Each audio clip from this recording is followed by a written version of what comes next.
Okay, so this is Unit 9, and you'll notice up at the top of the slides that we'll be in a few different chapters or topics in the textbook. The first one being the midway point of Topic 6, where they discuss the Federal Reserve System.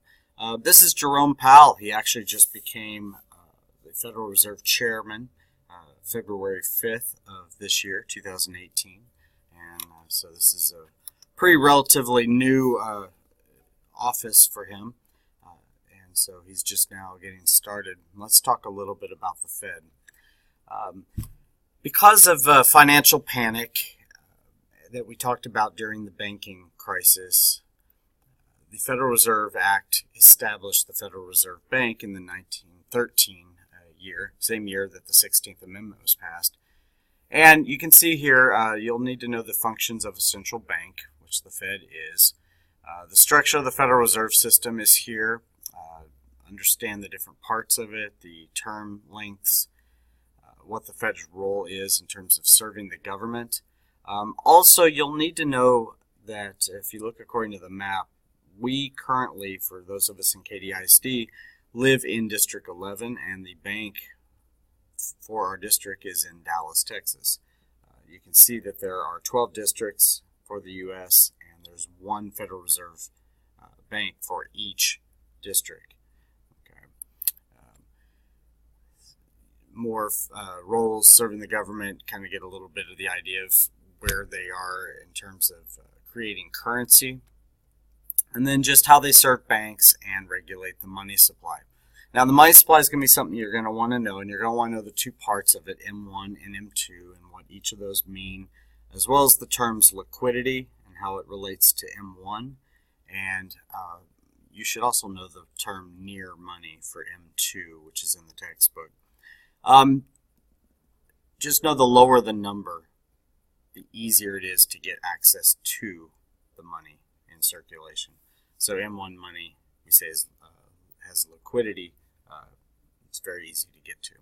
Like the federal government handled fiscal policy, the collection of taxes and the revenue from it, and then how they spent it to influence the economy, we're now going to talk about monetary policy options. And remember, monetary policy, from your vocabulary, is the idea of what the Federal Reserve Bank does to influence the economy. And so one of the big ways, they're going to look at how much money is in circulation. And so they're going to participate in the money creation process.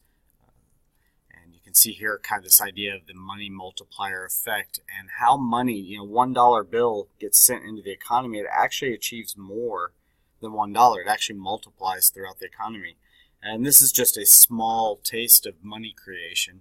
And so it's very important as the Fed looks at the money supply and decides whether or not to increase the amount in circulation or not, they're going to have to realize that for every dollar they put out there in circulation, it's going to multiply in the economy.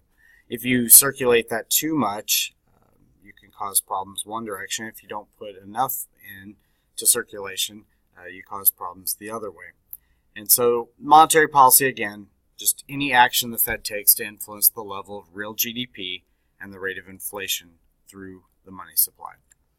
All right, now, they have a couple tools at their disposal, so you want to know all three of these. When we talk about reserve requirements, it's how much a bank is required to keep on deposit in the bank that they cannot loan out, which is, they would rather loan out the money to make money, as we've talked about before. So the Fed keeps a reserve requirement. This is probably the one that they will adjust the least, simply because it has too much of a disruption on the banking industry. And let's see, monetary policy number 2, the discount rate. This is the rate that the Fed charges banks to borrow money. Usually banks will borrow money from other banks. If they need a loan, they'll get that.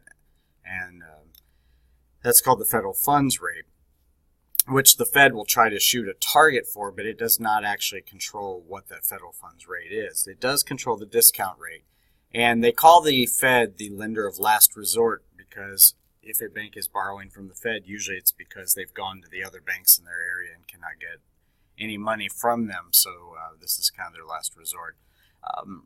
Currently, right now, you could watch the new chairman of the Fed is discussing whether or not rates are going to increase this year, which will affect your ability to get cars and houses and businesses to get other loans. So that's a very important tool.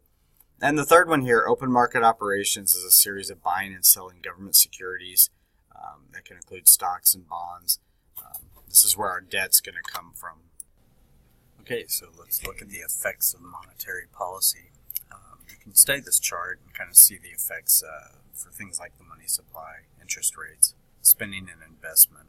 When you see easy money policy and tight money policy over there on the right, these are the different tools that the Fed can use to influence the economy, much like the federal government did with fiscal policy when they had expansionary or contractionary.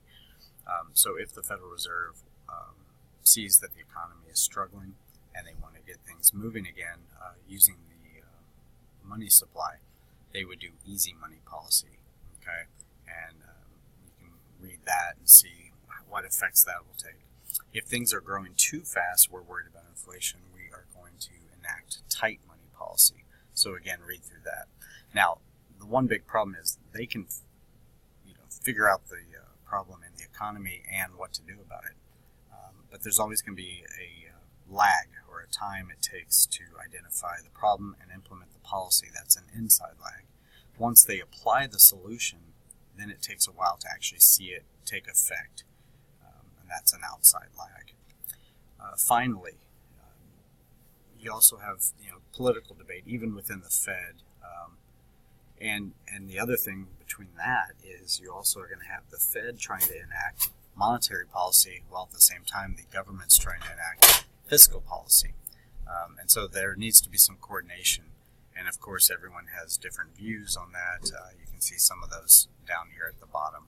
If you have any questions on this, feel free to contact me through Canvas.